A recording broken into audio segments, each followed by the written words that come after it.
individu sejak Assalamualaikum warahmatullahi wabarakatuh. Perkenalkan, saya Lola Novia, mahasiswa Fakultas Ilmu Komunikasi dari kelas 4I Komunikasi Islam. Jadi, di sini saya akan menjelaskan beberapa bentuk komunikasi Islam dengan tema mental health. Mental health atau kesehatan mental adalah keadaan individu sejahtera menyadari potensi yang dimilikinya, yang mencakup aspek-aspek fisik, psikologis, dan sosial. Nah, apa saja sih jenis gangguan mental ini? Ada beberapa jenis gangguan yang paling sering terjadi, yaitu depresi, skizofrenia, gangguan kecemasan, gangguan bipolar, dan gangguan tidur. Bagaimana sih cara menjaga dan memperbaiki kesehatan mental? Di dalam Islam ada beberapa bentuk komunikasi, yaitu komunikasi dengan Allah, komunikasi dengan diri sendiri, komunikasi dengan sesama manusia, dan komunikasi dengan hewan. 4 komunikasi tersebut bisa dilakukan untuk memperbaiki kesehatan mental kita. Berikut penjelasannya. Yang pertama, berkomunikasi dengan Allah. Sebagai seorang muslim, kita tahu berdoa dan beribadah kepada Allah adalah sarana kita bisa berkomunikasi dengan Allah Subhanahu wa taala.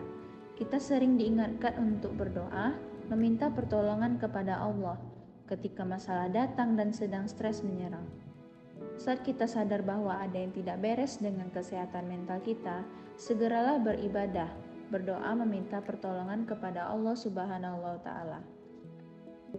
Seorang ulama menyebutkan, jika kita ingin berbicara kepada Allah, berdoalah atau sholatlah. Dan jika kita ingin mendengar Allah, maka bacalah Al-Quran. Karena sesungguhnya Allah Maha mendengar lagi Maha melihat. Sebagaimana Allah berfirman dalam Al-Quran Surah Al-Hajj ayat 61.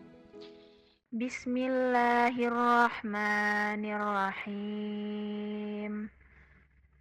Dzalika bi annallaha yulijul laila fin nahari wa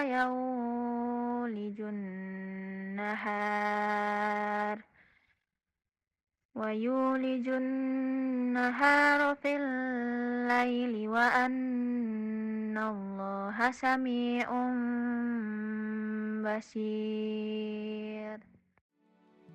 Artinya, demikianlah karena Allah memasukkan malam ke dalam siang dan memasukkan siang ke dalam malam, dan sungguh Allah Maha mendengar dan Maha melihat. Yang kedua, berkomunikasi dengan diri sendiri. Banyak cara untuk bisa berbicara dengan diri sendiri, mulai dari berbicara langsung di depan cermin atau hanya mengungkapkannya di dalam hati. Ada juga yang melakukannya dengan cara menulis apa yang sedang dipikirkan dan dirasakan. Apa yang kita bicarakan, kita bisa memberi semangat kepada diri sendiri, menguatkan diri dengan motivasi dan memikirkan kata-kata positif tentang diri sendiri. Dengan ini, kita menghargai diri sendiri, memulihkan luka diri yang dilakukan oleh diri sendiri, serta meningkatkan kesehatan mental dan emosional. Kekuatan berkomunikasi di dalam diri melalui kekuatan akal, kekuatan hati, kekuatan roh, kekuatan nafsu yang dirangkul oleh kekuatan fitrah. Kekuatan inilah yang sangat bermanfaat dalam membina diri.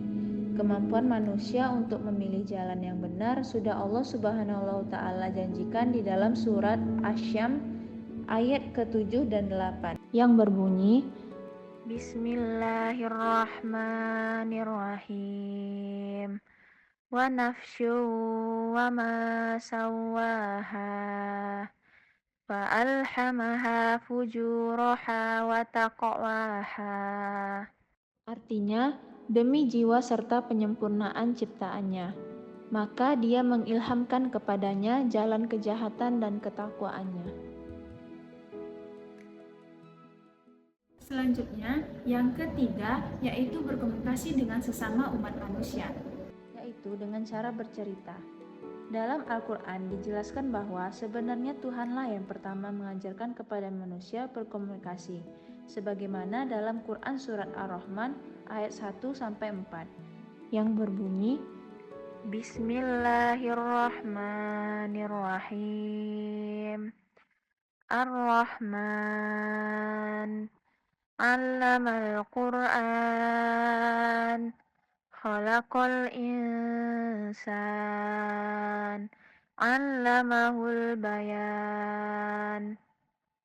Artinya, Allah yang Maha Pengasih, yang telah mengajarkan Al-Quran. Dia menciptakan manusia, mengajarinya pandai berbicara.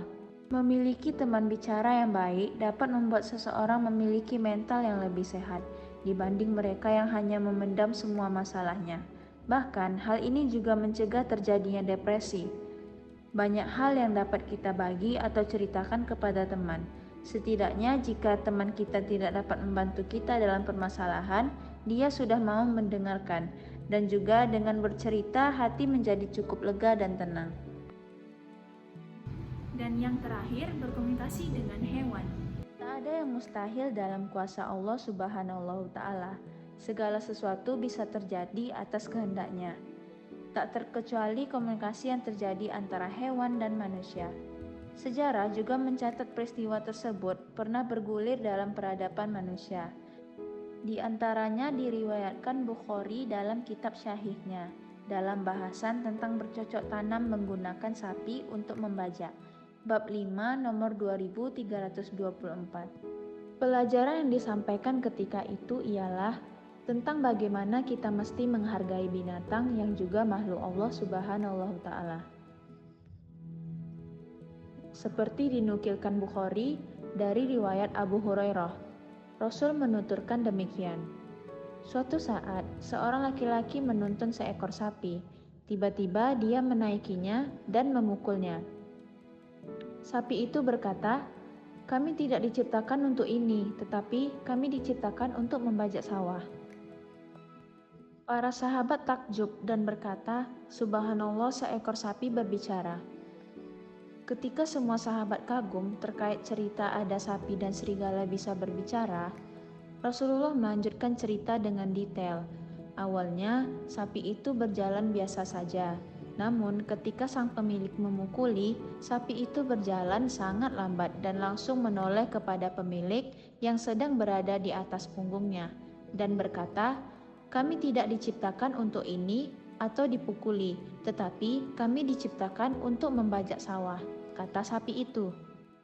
Rasul menjelaskan apa yang disampaikan sapi itu, seolah-olah berkata kepada pemiliknya bahwa penunggangnya telah berbuat zalim. Bukan hanya dengan mengendarainya, tapi juga menyiksanya. "Kamu telah menggunakanku untuk sesuatu di mana Allah menciptakanku, bukan untuk hal ini." Rasul menjelaskan terkait kata zalim yang disampaikan seekor sapi, bahwa kezaliman adalah meletakkan sesuatu yang tidak pada tempatnya. Setelah menceritakan kisah sapi yang berbicara, Rasulullah kembali menceritakan kisah serigala yang juga bisa berbicara. Ketika itu, seekor serigala menyerang domba milik seorang pengembala. Mengetahui dombanya diserang, pengembala yang kuat dan pemberani itu langsung mengejarnya.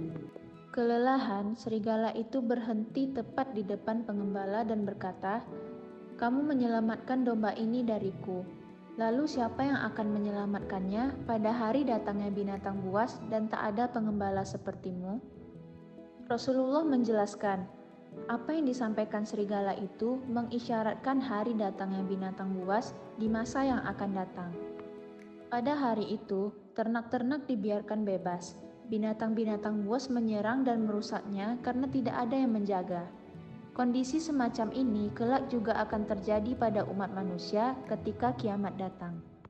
Dalam dalil An-Nabuwah, Abu Nu'aim meriwayatkan, peristiwa tersebut terjadi pada sahabat yang bernama Uthman bin Aus. Seekor serigala menyerang dombanya. Serigala itu menerkam seekor domba. Uthman berteriak, lalu serigala itu duduk di atas ekornya.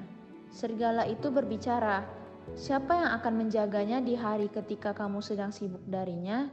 Kamu telah menghalangiku mendapatkan rezeki dari Allah." Uthman berkata, lalu aku menepuk tanganku, aku berkata, "Demi Allah, aku tidak melihat sesuatu yang lebih aneh dari ini." Hal ini terjadi setelah Nabi Muhammad SAW diangkat menjadi Rasul. Lalu serigala itu melanjutkan pembicaraannya kepada Uthman yang sedang kebingungan melihat binatang bisa berbicara. Ada yang lebih aneh dari itu, seorang utusan Allah di kota yang ditumbuhi kurma. Dia mengajak kepada Allah. Lalu Uhban datang kepada Rasulullah untuk menceritakan pengalamannya. Setelah dijelaskan tentang kekuasaan Allah, Uhban masuk Islam. Setelah selesai menyampaikan dua kisah binatang yang bisa berdialog dengan manusia, Rasulullah menyampaikan bahwa kiamat tidak terjadi hingga binatang buas bisa bicara kepada manusia dengan bahasa mereka. Ini pasti terjadi karena Nabi telah menyampaikannya. Lalu, apakah berkomunikasi dengan hewan bisa menjaga mental health? Tentu saja bisa dengan cara memelihara hewan. Dengan cara menyayangi, memberi makan, dan memberikan cinta kepada peliharaan, secara langsung ataupun tidak langsung membawa dampak yang sangat positif secara mentally. Kita bisa menganggap peliharaan itu sebagai lawan bicara kita, dan dengan tingkah-tingkah lucunya itu membuat kita menjadi terhibur di waktu luang dan melupakan sejenak permasalahan yang terjadi.